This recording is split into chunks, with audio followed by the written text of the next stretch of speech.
So here we have the Toyota CHR automatic hybrid on a 19 plate. I'm going to start off by showing you around the outside of the car, and then we'll hop in and run through some controls on the inside. But from the outside, you can see it's a 5-door car with alloy wheels and tinted windows.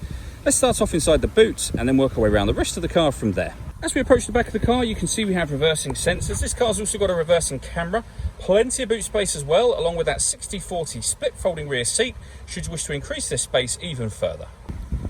Okay, so we're just going to work our way back round to the front of the car, and then we'll hop in and run through some controls on the inside. But now that we've done a full circle of it, you can see it's in excellent condition the whole way round.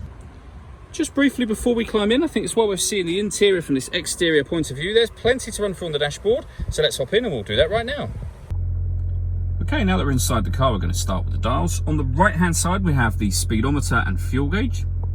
On the left-hand side, we have the gauge that will let you know whether the motors are charging, whether you're driving in eco mode or the power band for the car. In the center, at the bottom, you can see the total miles. They are 3,854. Just above that, it will show you what gear the car is currently in. So we're in park at the moment, so that's P for park. Above that is a digital readout for the speedometer. Now you can change information that's displayed there for various different bits of car and trip computer related information using buttons on the steering wheel, eventually back round to the beginning again. If we back out to the steering wheel, the buttons I was using just a moment ago are over here. We can also change trip computer information from here. We can turn the lane departure warning system on and off. We can activate our cruise control. And then down underneath that, you can follow on by doing various different things with regards to the speed and the cruise control settings, all on this stalk. On the left-hand side, we have stereo and phone controls, including voice activation. You can't use those until such time as you paired the phone up, of course. And that is done over on the touchscreen in the center just here. Hit the phone icon and then follow instructions on screen. We're going to hit no for the time being. When it comes to music, you'll see that we've got AM, FM and DAB radio, auxiliary input, Bluetooth audio, so you can stream your music wirelessly. That's an app you can have, you can play music via the app, iPod and USB input as well.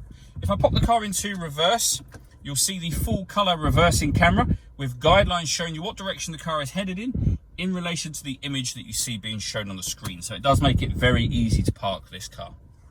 Working our way down, we have dual zone climate control. So you can adjust the passenger temperature, the driver temperature.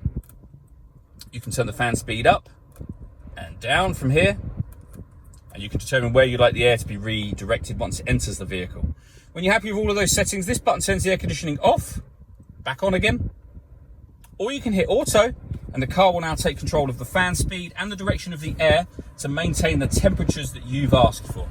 To override that, simply readjust the fans at any point you like, and then you'll see that you can also pop it back on whatever setting you want it on here as well. Working our way over to the left here, we have a heated passenger seat with 3 different heat settings, and a heated driver seat, again, with 3 separate heat settings. Underneath that, we have the USB and auxiliary inputs. We have the gear lever for the fully automatic gearbox. And then just here, we're able to use the electronic handbrake. This one turns off traction control. This is the auto hold function for the handbrake. And if the vehicle has got enough charge in its motors, pressing that button will force it into its electric mode. Finally, we've also got satellite navigation. There's a full video that shows how this works that you can find on our YouTube channel and on our website as well. All that leaves me to say is thank you for taking the time to watch this video. If you'd like to come and see the car in person and have a test drive, please feel free to call any of our MJA sites. We'd love to hear from you soon.